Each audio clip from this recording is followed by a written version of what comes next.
Mais um Papo de Previdência. Hoje vamos continuar falando sobre a CTC, Certidão de Tempo de Contribuição. Um documento que pode fazer total diferença na hora que você vai planejar a sua aposentadoria. Neste episódio, vamos falar sobre as dúvidas. Está no ar Papo de Previdência, um bate-papo direto sobre tudo que envolve a Previdência Social. Eu sou Lissandra Pires, ao lado de Josmar Cristelo. Então, Josmar, agora entendemos tudo sobre CTC e recebemos algumas dúvidas de pessoas que estão planejando, estão querendo se aposentar. A primeira pergunta é: sou professora efetiva no município de Vila Velha. Tenho 55 anos de idade, 20 anos do INSS. Eu posso levar todo o período desse regime para a prefeitura, para Vila Velha? Olá, Alessandra. Olá. Obrigado pelo convite, pelo bate-papo, nosso papo de previdência. É sempre um prazer falar com você, falar com a audiência. E agora recebemos as dúvidas, né? Estamos no episódio número 6. O último episódio falamos sobre CTC, sobre os aspectos gerais, sobre os pontos importantes desse requerimento. E agora vamos para as dúvidas. Recebemos várias dúvidas, essa foi a primeira. Essa pessoa que perguntou, qual é o nome dela, Alessandra? Giovana. Giovana, então você é servidora de Vila Velha e você tem 55 anos de idade e 20 anos de contribuição para o INSS, não é isso? Isso. Ela é professora e ela pergunta se ela pode levar todo o período para a Prefeitura de Vitória, não é isso? Desculpa, Prefeitura de Vila Velha, ok. Nesse caso, Giovana, é preciso primeiro verificar se o tempo contribuído para o INSS também foi como professora. Porque o professor ele tem uma regra específica, ele tem o tempo reduzido, ele tem um benefício que a lei traz pelo exercício do magistério. Primeiro ponto, esses 20 anos, será que são 20 anos de magistério em sala de aula? Então, o primeiro ponto que ela precisa verificar.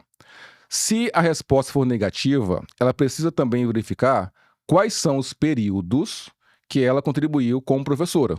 Ela vai extrair o extrato dela, que é o CNIS, no meu INSS, e vai verificar quais são os vínculos, os períodos que ela exerceu a atividade de professora. Se for 20 anos, ótimo, excelente, então ela pode levar os 20 anos para a Prefeitura de Vila Velha. Se foi um período ou outro, ela precisa identificar, ela precisa pontuar. Eu quero esse período e esse período. Para onde? Para a Prefeitura de Vila Velha. O INSS não faz essa análise. O INSS, ele atende um pedido. Qual é o pedido? O período para ser averbado em outro órgão. Esse período, quem define é o segurado, é o requerente. Então, a pessoa, a Giovana, tem que dizer para o INSS quais são os períodos que ela quer. Se ela quer 20 anos, 5 anos, 2 anos, 1 ano, o que seja. Feito isso, ela vai então fazer o pedido e aí a Previdência, o INSS, vai emitir esse documento chamado de CTC. Esse documento ela vai então levar para o órgão que administra a Previdência de Vila Velha para averbar o tempo lá. Então é assim que funciona. Evidentemente que os períodos que a Giovana teve depois que ingressou em Vila Velha não pode ser certificado, não pode constar na CTC, porque está concomitante. Giovana, quando foi que você entrou em Vila Velha? Não sei a resposta, mas vamos imaginar que tenha sido em 2010. Giovana, não sei qual é o período, vamos imaginar que seja 2010. Se você trabalhou na empresa, deu aula particular, trabalhou em alguma escola particular, não sei. Qualquer período depois de 2010, imaginando que ela tenha entrado no serviço público em 2010, esse período de contribuição para o INSS depois de 2010 não pode constar na CTC. Porque é concomitante. Porque é concomitante. Agora, no caso, aproveitando a dúvida aqui da Giovana, ela é professora. 20 anos, ela não vai conseguir a aposentadoria. Não, correto? aí depende muito da regra do regime. Porque se ela está em Vila Velha, cada regime de previdência, Lissandra, tem regras específicas. Às vezes é igual o regime geral, às vezes é diferente. Então é preciso ver quais são as regras para ela aposentar lá na prefeitura de Vila Velha. Qual é a idade, qual é o tempo. No caso do INSS, ela teria que ter 25 25 anos anos. dentro de sala de aula e mais a E idade? mais a idade. Depois 55. da reforma da Previdência, que aconteceu em 2019, em 13 de novembro de 2019, muitas coisas mudaram. E, sobretudo, com relação à idade. A idade tem que ter uma idade mínima, tem que ter o tempo mínimo. E a gente vai ter um episódio para falar só sobre isso, as regras de transição, qual é a idade, porque é muito específico. Então, o professor tem uma idade específica, a professora, o contribuinte em geral, que não seja professor. Então, a gente vai ter um episódio mais na frente para falar só sobre isso. O mais importante é a Giovana procurar saber qual a idade que lá em Vila Velha é exigida para ela aposentar como professora. É provável que gire em torno ali dos 55 anos se esse regime de previdência tenha feito a reforma. Não sei. E aí é preciso verificar. De todo modo, ela vai ter que indicar no requerimento dela, da CTC, qual é o período que ela quer levar do INSS para o regime de Vila Velha. Bom, nós falamos sobre professora, mas isso também acontece com os médicos. Normalmente eles têm vínculos, regime próprio e também no regime geral. Também deve ter esse mesmo cuidado? Mesmo cuidado, Alessandra, os médicos, eles podem, inclusive, ter vários vínculos trabalhistas. É muito comum. O médico, ele é efetivo em um município, é efetivo em outro município, acumula os 2 cargos públicos, porque é perfeitamente possível, a Constituição permite, e também trabalha em hospital particular. Veja, nesse caso, ele vai ter contribuição para 3 regimes de previdência. E quando se fala nesse cenário, Alessandra, é preciso ter um planejamento muito bem feito. Então esse médico, ele precisa primeiro, com relação às contribuições do INSS. Primeiro ponto. Ele precisa tirar o CNIS dele, lá no meu INSS, imprimir o CNIS, qualquer pessoa pode fazer isso, com a senha Sogov, imprime, e verifica quais são os períodos de contribuição para o INSS. Depois, verifica quando que ele entrou no serviço público, nesse ou naquele, né? Então, vamos imaginar que seja Vitória, Vila Velha, Cariacica, Viana, não sei, aqui na região que nós estamos falando. E aí, ele pode, por exemplo, pegar essas contribuições do INSS e escolher para onde ele vai levar. É perfeitamente possível. Ele tem que ter qual cuidado? Indicar o que ele quer. Então, ele precisa verificar no CNIS tudo que tiver de contribuição antes do ingresso no serviço público, ele pode fazer o pedido da CTC. Então, ele vai indicar 1 ano, 2 anos, 3 anos, todo o período, esse período para esse órgão, esse outro período para outro órgão. Ele tem que fazer o pedido. Ele vai poder se aposentar pelo regime geral e também pelo regime próprio. Exatamente. Precisa aliar com a idade? Precisa estar atento com a idade, porque a reforma da Previdência passou a exigir uma idade mínima. E aí depende muito do órgão que ele está vinculado. Por exemplo, no INSS, o homem tem que ter 65 anos de idade. Existem regras de transição que são aplicadas para cada caso, mas, em regra geral, esse segurado sexo masculino, ele tem que ter a idade de 65, além do tempo. Então, esse médico, ele pode, se ele tiver 20 anos de contribuição no INSS e tiver a idade, ele pode aposentar no INSS e também nos outros órgãos públicos. Ele pode ter 3 aposentadorias, INSS e mais os 2 órgãos públicos. Tudo isso é uma questão de planejamento. Por quê? Se ele vai lá e só pede CTC, aí todo o período é levado para outro órgão. Ele tirou aqui, ó, às vezes não precisa de todo o período.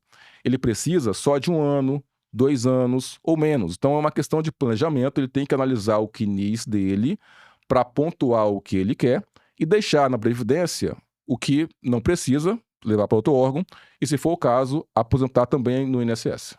O Bruno pergunta: fiz o requerimento de CTC sem resposta há mais de 2 meses. O que eu devo fazer? Contratar um advogado? Bom, contratar um advogado, nada impede. Então, a Previdência não traz nenhum tipo de impedimento. A pessoa é livre para contratar algum advogado, alguma pessoa para ajudá-la. Mas no nosso papo de Previdência, a pessoa pode ter conhecimento e fazer por conta própria. Então, é o nosso principal objetivo.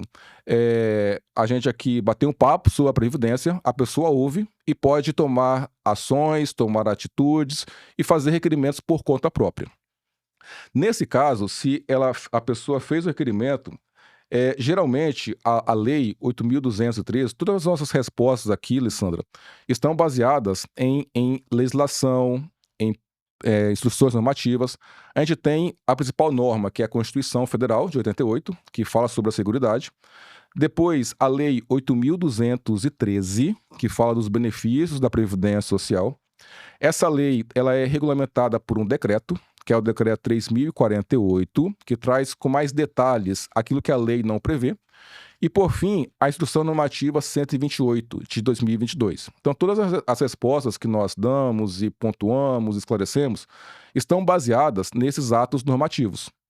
A lei diz que o órgão responsável por emitir essa certidão, que é o INSS, tem um prazo de 45 dias para dar uma resposta. Se esse prazo foi ultrapassado, a pessoa que está com esse prazo, ela pode fazer uma reclamação, ela pode ir na ouvidoria para tentar agilizar a análise do seu requerimento. Mas o que a lei prevê, lá na Lei 8.213, o prazo que o INSS tem para concluir um processo são 45 dias. Advogado não é obrigatório, a pessoa pode fazer por conta própria, não é preciso pagar ninguém. O INSS oferece serviços públicos que estão disponíveis para toda a população e as pessoas podem fazer por conta própria. Entendi. A Valéria pergunta: sou servidora efetiva no município da Serra. Eu posso contribuir como segurada facultativa para ter 2 aposentadorias? Boa pergunta. Qual o nome dela? Valéria. Valéria, você está perguntando se você pode ser segurada facultativa. Valéria, a resposta é negativa. Quem é servidor público não pode contribuir como segurado facultativo. Existe impedimento legal. Então, imagina, nós somos servidores públicos. Nós já estamos vinculados ao regime de previdência. Qual é o regime de previdência? Regime próprio de previdência social. Em hipótese nenhuma, quem é servidor público está na ativa pode contribuir como segurado facultativo. Por outro lado, existe a hipótese de aquela pessoa que trabalha por conta própria, exerce alguma atividade, e aí ela precisa contribuir como contribuinte individual, é obrigatório. Então, esse ponto é um ponto muito sensível, que tem que ficar bem esclarecido. O RGPS conta com 6 segurados. São 5 segurados obrigatórios e um segurado que é o facultativo. Quais são os 5 obrigatórios? É o contribuinte individual, o trabalhador avulso, o doméstico, empregado e segurado especial. Esses são 5 obrigatórios. Existe um facultativo. Esse facultativo é aquela pessoa que não está trabalhando, dona de casa, estudante, maior de 16 anos. Ela pode contribuir para a Previdência, se quiser, mas não pode estar trabalhando, porque se estiver trabalhando, ela está aqui, em algum dos 5. E se for servidor público, não pode também, porque é segurado daquele regime. Ela não pode contribuir como segurada facultativa. Por outro lado, se trabalhar por conta própria, ela pode contribuir como contribuinte individual. E ela paga por conta própria. Aí muda o código, né? Ela vai providenciar uma guia, que é a GPS, para pagar. O código, no caso da servidora pública, é o 1007. Então, ela vai providenciar, ela trabalha por conta própria e quer pagar o INSS como contribuinte individual. Ela tem que lá o código que ela pode preencher, 1007, escolher o valor, porque é declaratório, ela pode pagar com base no mínimo, que é 1.518, ou até o teto previdenciário, que é 8.137. Com esse código tem que ser com a alíquota de 20%. De 20%, exatamente. Mas aí ela está exercendo atividade por conta própria. E por estar trabalhando por conta própria, em concomitância com o serviço público, ela vai contribuir para 2 regimes. Quem pode ser facultativo? Estudante? Estudante, dona de casa, a pessoa que não exerce qualquer atividade profissional. Esse ponto é mais importante. Não pode estar trabalhando. Se estiver trabalhando, a pessoa está vinculada de forma obrigatória. Qualquer dona de casa pode ser Qualquer facultativo? dona de casa que não esteja trabalhando. É lógico que trabalho de casa é um trabalho, mas eu quero dizer um trabalho remunerado em empresa, por conta própria, não pode contribuir. Não precisa ter o CAD único. O CAD único é uma outra possibilidade. É para aquela dona de casa que almeja pagar uma alíquota mais reduzida. Porque o facultativo, nós falamos isso no primeiro episódio, pode pagar 20%, 11% ou 5%. São 3 alíquotas. 20% varia, no mínimo até o teto, 11% é com base no salário mínimo e 5% é para aquela segurada, dona de casa, de baixa renda. Aí, nesse caso, ela pode pagar 5% desde que esteja inscrita no CAD único. Então, é uma exigência, né? Se ela quiser pagar com facultativa 5%, ela pode pagar, mas ela tem que ser uma segurada que a lei define como segurada de baixa renda. E para comprovar isso é por meio do CAD único. Bom, então, como Valéria não se enquadra em Não se nenhum desses enquadra. quadros, né? Então ela não pode contribuir como facultativa. A Lorena, ela diz: sou professora efetiva em Vitória no período matutino, professora efetiva na Serra no período vespertino e à noite trabalho em uma escola particular. Isso significa que eu poderei ter 3 aposentadorias? A Valéria não tem vida social, ela só trabalha, né, Alessandra? Essa é a Lorena, A Lorena? A Lorena trabalha de manhã, à tarde e à à noite. tarde e à noite. Bom, ela está perguntando se ela vai ter 3 aposentadorias. Pode ser que sim, pode ser que não. Pode ser que sim, se ela cumprir os requisitos em todos os regimes. Então, veja, ela trabalha em Vitória, no período matutino. Então, deve ter uma carga horária de 20 horas, 25 horas semanais e contribui para aquele regime de previdência. Ok.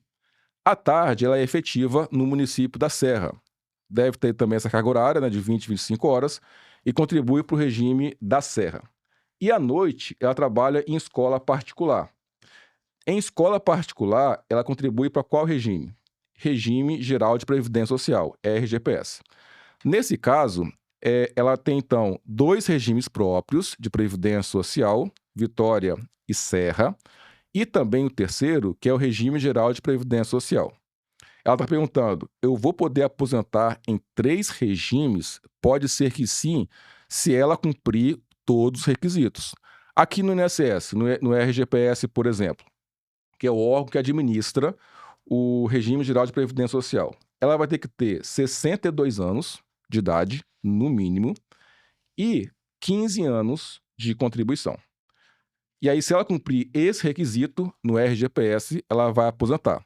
E em Vitória e Serra? Depende. Aí tem que ver quais são as regras lá de Vitória, quais são as regras da Serra e quais são as regras da Serra. E aí, ela cumprindo requisitos em todos os órgãos, ela vai ter sim direito a 3 aposentadorias. Ah, beleza. O Fabiano pergunta: sou professor universitário e tenho um salário de R$ 9.000. Além disso, presto serviço para outras faculdades como autônomo. Nesse caso, poderia aposentar como professor universitário e como autônomo? Bom, então aqui a pergunta veio do Fabiano. Fabiano. Ele é professor universitário e trabalha, essa universidade é particular? Me parece que sim, né? Ele não falou, mas vamos imaginar que o Fabiano trabalhe em uma universidade particular. Aí, o salário dele é de quanto, Fabiano? R$ 9.000. Esse ponto também é importante, Alessandra. Por quê? Esse salário aqui, ele é superior ao teto. O teto para esse ano, 2025, está em 8.137. O ano que vem, 2026, esse teto vai mudar, porque todo ano o teto sofre reajuste. Então, se você estiver vendo esse vídeo já em 2026, lá em algum momento futuro, põe no Google quanto é o teto para esse ano, porque vai ter mudado. Para esse ano, o valor é esse, 8.137, mais ou menos. O Fabiano, ele ganha R$ 9.000. Digamos que ele ganhe 9.000 na Universidade Federal. E tem outros salários nas outras faculdades. Tá. Então, vamos imaginar alguns cenários, porque isso é interessante, porque cada cenário pode se encaixar em algum dos ouvintes. Vamos imaginar primeiro que ele seja professor universitário federal e também que ganha R$ 9.000. E também ele trabalha em faculdades particulares. Ok, então o primeiro cenário é esse, porque aqui eu vou desenhar 2 cenários, tá, Alessandra? Para a gente imaginar 2 situações diferentes. O primeiro cenário é ele ser servidor público federal e também trabalha em faculdades particulares. Nesse caso, ele vai estar amparado por 2 regimes de previdência: o regime próprio dos servidores públicos federais e o regime geral de previdência social. Ok, então aí ele vai contribuir de forma diferente, períodos concomitantes, não podem ser averbados, então cada período tem que ficar no seu respectivo órgão de previdência, tá? Então esse é o primeiro cenário. O segundo cenário, que eu acho que é o caso do Fabiano, ele trabalha em universidade particular. Por exemplo, aqui nós temos a UVV, a Universidade de Vila Velha. É uma universidade particular. E aí, nessa UVV, nessa universidade, ele ganha R$ 9.000, uma situação hipotética. E também ele trabalha prestando serviço para outras faculdades como autônomo. Ok, vamos imaginar, aqui nós temos uma outra faculdade, o Salesiano. Tudo com casos hipotéticos. E no Salesiano, como autônomo, ele vai ganhar, por exemplo, um salário de R$ 3.000. Então, um outro cenário. Ele é professor, trabalha em uma universidade, ganha 9.000 e presta serviço para outra, ganhando 3.000. Nesse caso, veja que o teto já foi ultrapassado. O teto quanto é? 8.137. Primeiro ponto. Como ele já ganha mais do que o teto, ele contribuindo e recebendo 3.000 na outra faculdade, ele não vai ter o desconto previdenciário. Ele está isento. Por quê? Porque ele já contribuiu com o teto. Essa informação é muito importante, Alessandro, porque muitos não sabem disso. Então, se um trabalhador já contribui com o teto, qualquer atividade profissional que ele receba salário para ter desconto, existe essa previsão. Porque se ele já contribuiu com o teto, não pode ter desconto previdenciário nessas demais parcelas. Então, se ele ganha aqui R$ 9.000, o outro trabalho, se ganha 3.000, em termos de previdência, ele está isento. Evidentemente que para fins tributários, imposto de renda, tudo isso segue normalmente a questão tributária, a questão fiscal. A questão previdenciária vai observar o teto. Qual é o teto? 8.137. Aí ele avança perguntando o seguinte: ele pode aposentar como professor universitário e como autônomo, porque ele está imaginando, ora, se eu trabalho na universidade, ganho R$ 9.000 e trabalho em outra faculdade, ganho 3.000, eu vou aposentar com relação a cada vínculo? E a resposta é negativa. Por quê? Nesse caso aqui, ele contribui para um único regime de previdência. Então, vamos imaginar que esse caso é aquele caso que ele trabalha na UVV, que é uma universidade particular, contribui para o INSS com teto e trabalha em outra faculdade ganhando 3.000. O regime de previdência, ele é único. Ele é o regime geral de previdência social. E, nesse caso, é um único amparo, que vai ser apenas uma aposentadoria. É diferente daquele cenário que você trouxe se ele fosse professor federal. Aí ele teria os dois, da Universidade Federal e como professor da faculdade particular. Agora, quando se fala de valores, na emissão de uma CTC, todos os valores são considerados para averbação? E se tiver contribuições abaixo do salário mínimo, como Bom, que fica?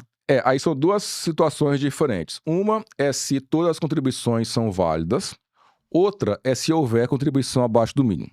Vamos aqui primeiro, né? Todas as contribuições são válidas para efeito de cálculo, somente as contribuições a partir de julho de 94. Então, essa data ela ficou estabelecida por qual motivo? O real, a moeda que nós usamos hoje, ela passou a entrar em vigor em julho de 94. Então, tudo que houver a partir de julho de 94 vai ser computado na média de um benefício previdenciário. Josmar, mas o que tiver antes não conta? Conta o tempo. Então, aquele período que houve contribuição, década de 80, começo da década de 90, vai ser contabilizado o tempo. Mas as contribuições, elas vão ser levadas em conta a partir de quando? Julho de 94. Ok. Partindo para essa outra parte que ele pergunta, com relação se tiver contribuições abaixo do mínimo. Esse foi outro ponto de mudança, Alessandra. E qual foi o ponto de mudança? A partir da emenda da Constituição, que foi de 13 de novembro de 2019, as contribuições que são feitas para o RGPS abaixo do salário mínimo, elas precisam ser complementadas. Ou seja, para esse ano, em 2025, o salário mínimo está em 1.518. Aí vamos imaginar que um trabalhador tenha tido um vínculo trabalhista, ele trabalha só 3 horas por dia. É um vínculo trabalhista, carteira assinada, mas como ele tem uma carga horária reduzida, ele pode ter um salário menor do que o mínimo. Vamos imaginar que, nesse caso, ele tem um salário de R$1.000. E aí, todo mês, ele ganha um salário e a empresa desconta dele os R$1.000. Tem um salário, desconta dele os R$1.000 e passa para a Previdência. Quando ele vai requerer um benefício previdenciário, todos os períodos depois de novembro de 2019 que tiver abaixo do salário mínimo tem que ser complementado. Para quê? Para ser contabilizado. Esse ponto também é muito importante, porque às vezes o segurado não vai ter um período reconhecido. Por quê? Porque aquele período está abaixo do mínimo. Só que a Previdência, ela vai oportunizar ao segurado do que ele possa complementar, ele tem que pagar, para aquele período ser, então, contabilizado. Então, esse ponto é importante. Agora, é importante separar esse marco temporal. Por quê? As contribuições abaixo do mínimo, que são antes da emenda, ou seja, antes de novembro de 2019, elas contam, tá? Contam normalmente. Depois da emenda, depois de 13 de novembro de 2019, as contribuições que são feitas abaixo do mínimo, elas precisam ser complementadas. Agora, Josmar, para a gente encerrar, quais são os aspectos mais importantes que a pessoa deve observar na hora de requerer uma CTC? Bom, são muitos, Alessandra, mas eu acho que o mais importante é deixar claro o que a pessoa quer. Então, a gente comentou no episódio anterior que, às vezes, a pessoa vai pedir o documento, que é a CTC, e apenas faz o requerimento. Ah, eu quero a CTC. Ok. Mas CTC envolve planejamento. A pessoa, o segurado, tem que deixar claro o que ele quer, o que ela quer, qual é o período que ela quer averbar. Ela tem que pontuar, ela tem que dizer. Então, esse aspecto é o aspecto mais importante quando se fala de averbação. E não é difícil, Alessandra. Basta imprime a sua CTC.